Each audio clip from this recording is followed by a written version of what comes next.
Welcome to the Happy Pill Podcast. I'm Ursula Yerdun. In each episode, you're going to hear me share my story while offering information and resources while you continue on your journey of surpassing the effects of abuse and depression. I'm going to be doing some interviews with some very special guests who are going to share their journey and processes, because my way is not the only way of healing, and the more information we have, the more we can share with one another. My hope is that you find love, inspiration, and purpose for your life.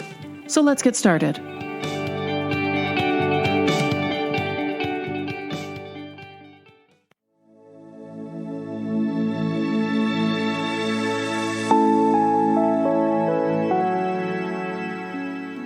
Welcome back, my friends. Thank you for being back here with me. It's been a long time. I can't lie. It has been a long time. And I definitely needed to have that time off from March until now. And I think how I kind of look at it now is March is like the season finale of that season. And now this is like a new season for me. But this time off was really needed, but now it's time to get back into the things. And the first thing is what I wanted to talk about, which I'm calling the Great Pause. Or perhaps it's a little bit more adequately put as the Great Awakening, the Great Opportunity. You can figure out what you like for yourself. But if you're like me, you may have been affected by the global pandemic of COVID-19. I'm not going to get into any of the COVID details or anything. There are so many resources out there. You can and it's been everywhere. But I don't know about you, but it had really messed up my sleeping pattern. It increased my anxiety and my panic attacks at least tenfold. Did any of you have that as well? For me, it hit right, boom, mid-March in Canada. That's when we kind of got all the lockdown notices. Everything was shutting down. And it was like literally overnight. I felt the great impact of all of this. My sleeping pattern completely changed. It went to 5 a.m. to 11 a.m. Not a very productive time for me because I prefer to be awake more in the mornings, like around, 8 or so, and I haven't been managing to do that. But going from 5 a.m. to 11 a.m. really threw me off. And before that time, I would just have such anxiety and panic attacks at night. Like I'd never had it to that degree before. Have you ever had that? Like, have you noticed this? I know a few of my friends have had this during this time as well. It is crazy. And it really threw me. It really threw me for a loop. And it was like this global energy was so palpable, right? Like everyone, I'm assuming so many people could feel it, whether you're into energy work or higher consciousness. Even if you're not into that, you may have noticed there's been something that's been shifting for you that you can feel. Things just don't feel right.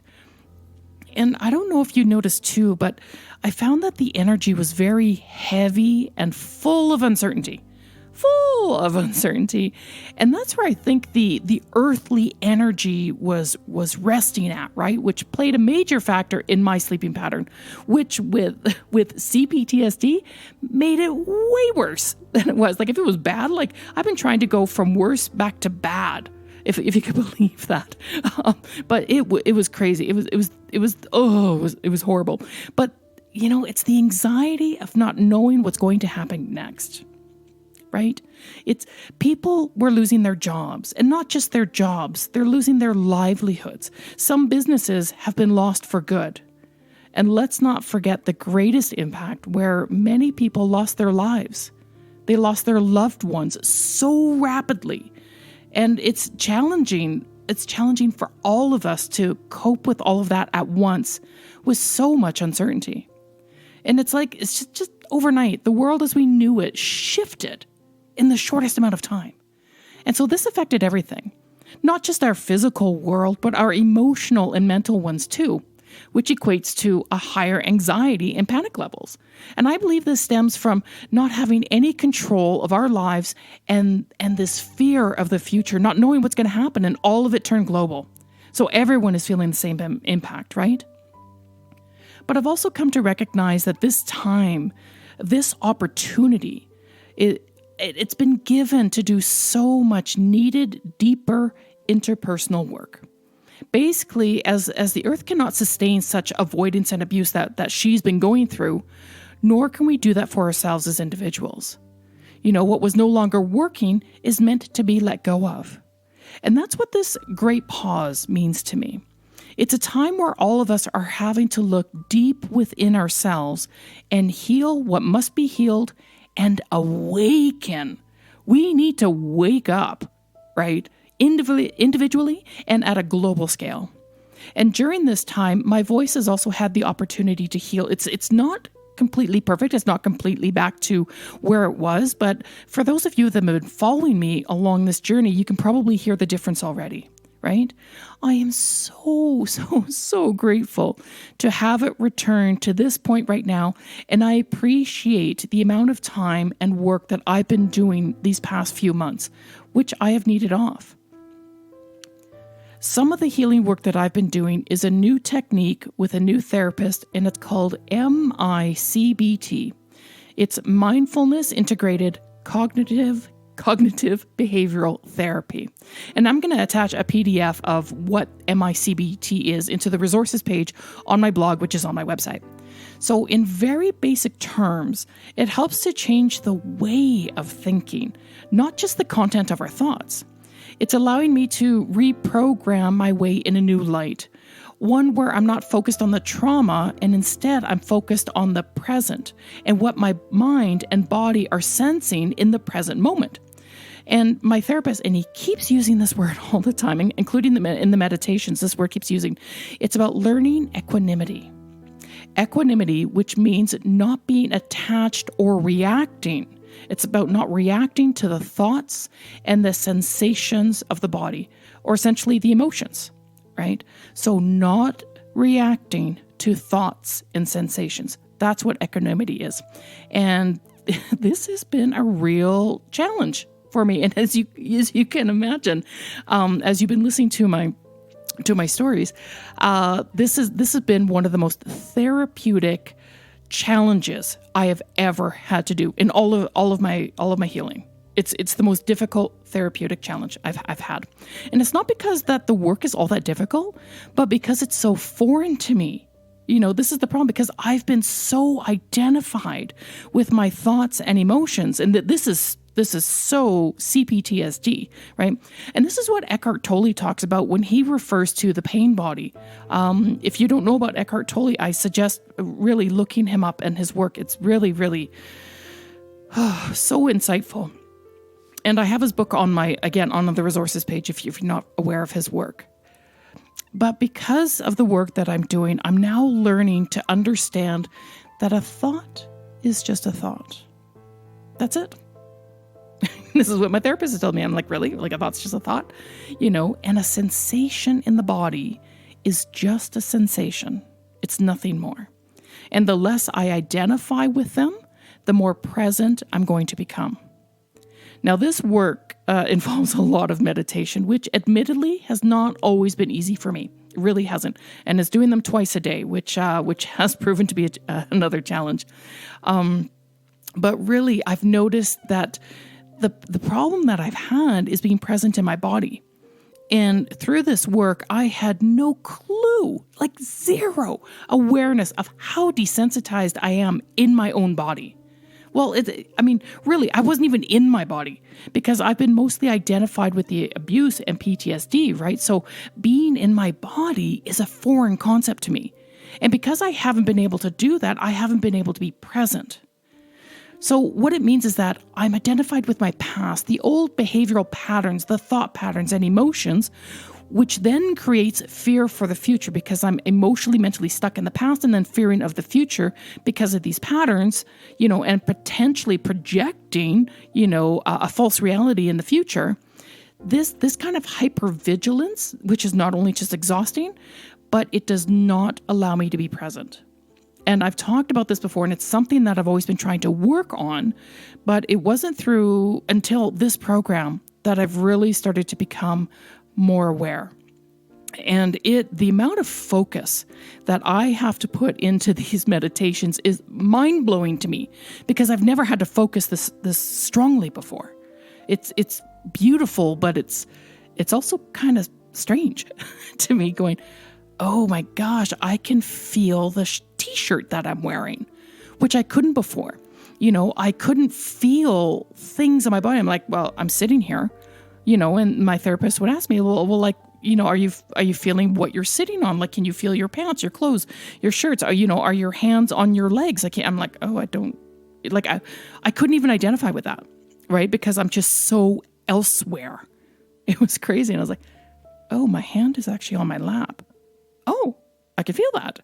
Like, it would be such a simple concept to someone, but for me, it wasn't. And I've been so desensitized that I'm having to sit weeks and weeks and weeks and weeks with this one lesson, which is body scanning, which is trying to sense my body.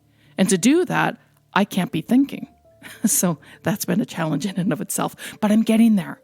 I'm making these beautiful, very slow improvements.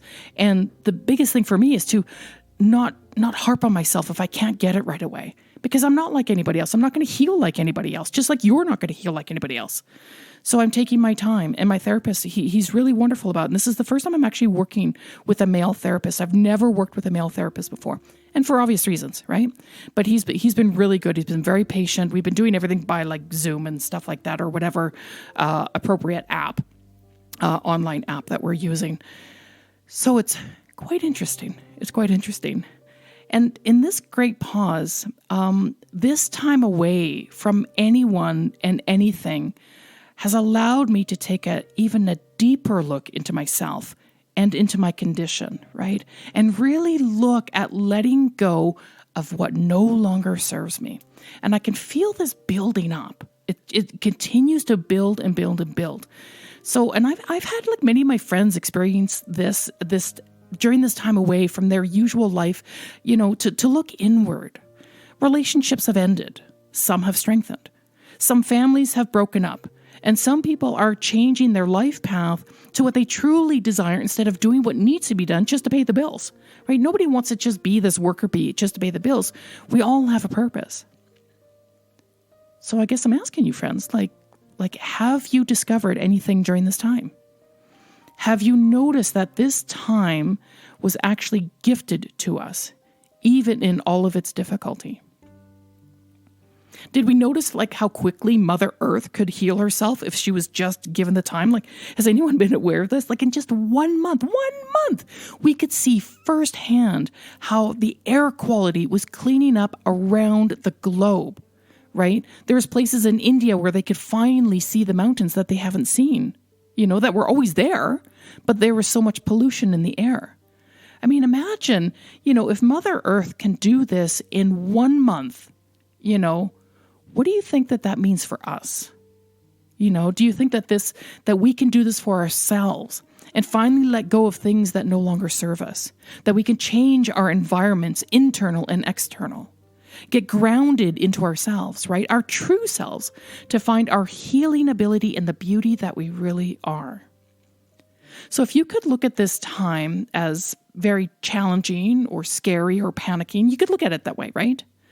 And the truth is it has been, like, because I think we all feel that. We all feel that we go through that emotion first, and then we can shift it into the great opportunity to move forward and rebirth ourselves.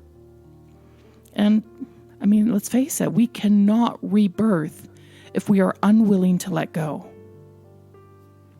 I don't know. I mean, what are you friends doing? What are you going to do? What are you going to do next? What are you going to do for yourself? I know what I'm going to do. I've been enjoying this time, and I've been doing lots of work, a lot of work. And I'm going to keep going. And I am changing things. I'm changing thought patterns. I'm changing belief patterns.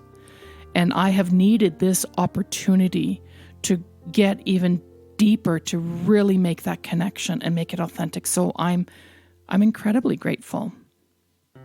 I'm incredibly grateful. And I'm grateful that you guys are here, and I'm glad to be coming back into the podcast. I've got some wonderful guests coming up. We're going to be talking about some Black Lives Matter. the movement. It is so amazing and it is beautiful. It needs to happen. I'm really excited about working on the Sex and Sexuality series, which you've heard me, I think, mention and drop boing, many times before, and I'm finally going to get into that. And I've got some other wonderful guests that I'm bringing onto the show so that we can keep healing and keep sharing stories and keep creating resonance and all that kind of good jazz. So thank you, friends, for listening in, and I can't wait to talk to you next time. All right, take care. Thank you for listening to this episode. If you or someone you know is in immediate need of help, please contact your local authorities, distress center, or professional care provider. If you'd like more information on this episode or other topics, go to my website, ursulayourdone.com.